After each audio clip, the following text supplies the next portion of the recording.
Bonjour, nous allons voir donc un premier cas de probabilité avec et sans remise.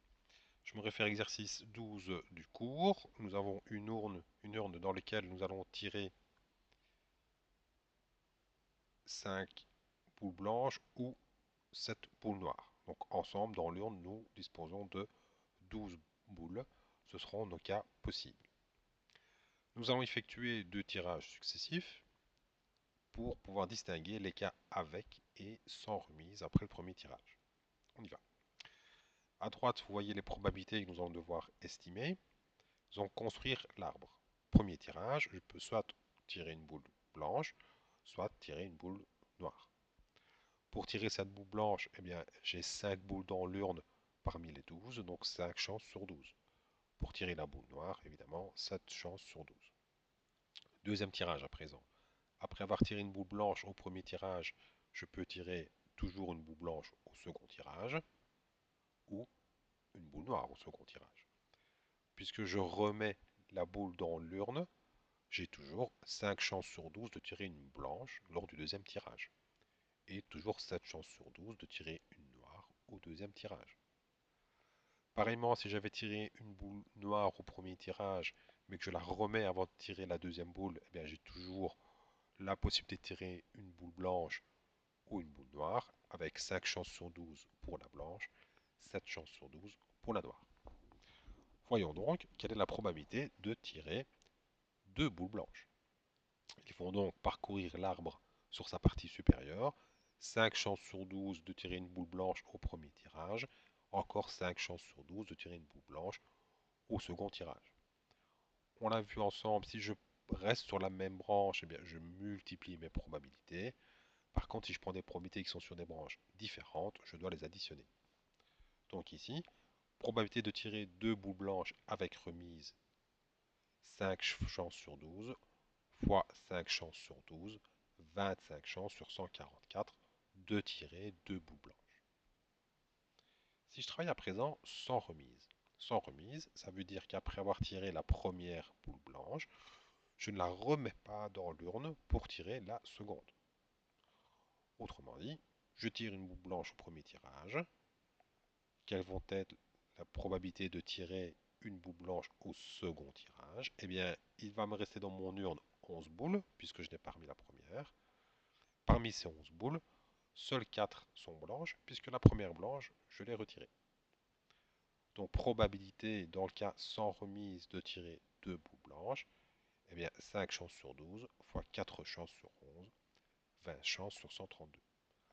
On voit ici que le fait de travailler sans remise m'oblige à mettre à jour les probabilités des événements successifs. Deuxième cas, probabilité de tirer deux boules de couleurs différentes. Autrement dit, une blanche, ensuite une noire, soit une noire, et puis une blanche. Si je travaille d'abord avec remise.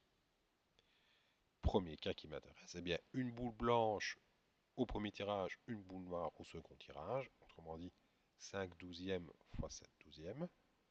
Mais je vais rajouter le deuxième cas qui est 7 douzièmes pour avoir une noire au premier tirage et 5 douzièmes d'avoir une blanche au second tirage. Probabilité, eh bien 5 douzièmes fois 7 douzièmes, c'est le premier chemin ici. 7 douzièmes fois 5 douzièmes, c'est le deuxième chemin ici qui me donne bien deux boules de couleurs différentes. Puisqu'elles sont sur des branches différentes, je les additionne. Ça me donne en tout 70 chances sur 144. Si je travaille à présent, non pas avec, mais sans remise. On l'a vu juste avant, je dois adapter forcément mes probabilités. Donc si j'ai tiré une blanche au premier tirage, eh bien, il me restera toujours 7 boules noires dans l'urne, mais sur un total de 11 boules uniquement, la première étant retirée. De l'autre côté, si j'avais tiré une boule noire au premier tirage, eh bien, il ne me resterait plus que 11 boules dans l'urne, dont 5 sont blanches. Donc la probabilité de tirer deux boules différentes sans remise deviendra eh bien, 5 chances sur 12 fois 7 chances sur 11, plus 7 chances sur 12 fois 5 chances sur 11. Autrement dit, 70 chances sur 132. Probabilité alors, à présent, de nouvel événement, tirer une première boule blanche. Peu importe ce qui se passe au deuxième événement. Eh bien, avec remise, vous l'avez compris, je ne m'intéresse qu'à cette branche-ci, 5 chances sur 12. Est-ce que je vais aller m'intéresser à ce qui se passe par la suite? Ben, je n'ai pas de condition sur la deuxième boule blanche, donc tous les cas sont bons. Donc 5 chances sur 12. Je m'arrête là. Si je travaillais sans remise, ben, encore une fois, probabilité que la première boule soit blanche. Je n'ai pas de condition sur la deuxième boule. Est-ce que ma probabilité va être différente ici? Non, j'aurai toujours bien 5 chances sur 12.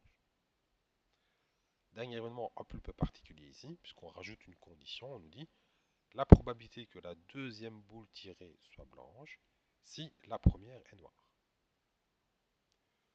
Donc les cas qui m'intéressent, c'est que la première boule soit noire et ensuite que la deuxième soit blanche.